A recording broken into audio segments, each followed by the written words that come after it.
प्यारे बच्चों, आज मैं आपको सम और विषम संख्या के बारे में बताऊंगा। सम संख्या किसे कहते हैं और विषम संख्या किसे कहते हैं, लेकिन ये काम हम एक एक्टिविटी से करेंगे। आज हम एक एक्टिविटी करके आपको बताएंगे कि सम संख्या क्या होती है और विषम संख्या क्या होती है। अब मैं एक्टिविटी क्या दिखाने वाला हूं आपको। जैसे ये 3 माचिस हैं, ठीक है। 3 माचिस में हम क्या करेंगे, किस माचिस में सम संख्या वाली तीलियां हैं यानी सम संख्या है और किस माचिस में विषम संख्या वाली तीलियां हैं।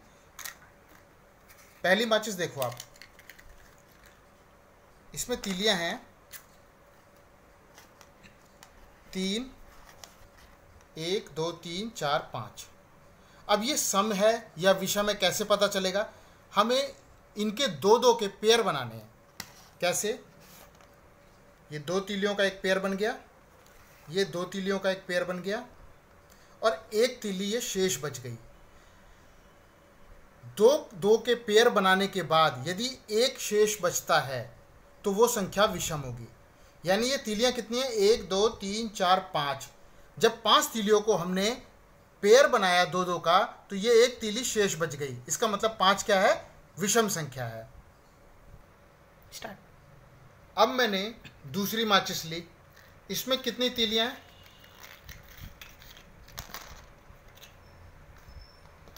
कितनी तीलियां हैं, 2 3 4, 1 2 3 4। अब इसके हम पेयर बनाएंगे। ये एक पेयर बन गया और एक पेयर ये बन गया, दो के पेयर बन गए और कोई तीली शेष नहीं बची है। इसका मतलब ये सम संख्या है। तो मैंने क्या बताया, अगर 2 का पेयर बनाने के बाद, ये 2 का पेयर हमने बनाया, एक पेयर 2 पेयर बन गया और शेष कुछ नहीं बचा है, शेष ना बचे यानी शेष 0 बचे तो वो सम संख्या होगी। और अगर एक तीली शेष बच जाए 2 के पेयर बनाने के बाद तो वो संख्या विषम होगी। यानी ये 4 जो है वो क्या है, सम संख्या है। तो बच्चों, मैंने आपको क्या बताया, अगर किसी संख्या को 2 के पेयर बन जाए और एक शेष बचे तो वो संख्या विषम होती है। जैसे यहाँ पर देखो, ये 5 तीलियां हैं, 5 तीलियां टोटल। इसमें 2 के पेयर बनाए हमने, एक पेयर, ये एक शेष बच गई। अगर एक शेष बच जाए यानी 2 के पेयर बनाने के बाद एक बचे शेष तो वो संख्या होती है विषम यानी ऑड नंबर। अब यहाँ पे देखो आप, ये कितना है, 4 सम है या विषम है कैसे पता चलेगा, 2 के पेयर बनाए हमने, ये 2 का एक पेयर बन गया और ये 2 का एक पेयर बन गया और शेष क्या बचा है, कोई बचा है, शेष नहीं बचा।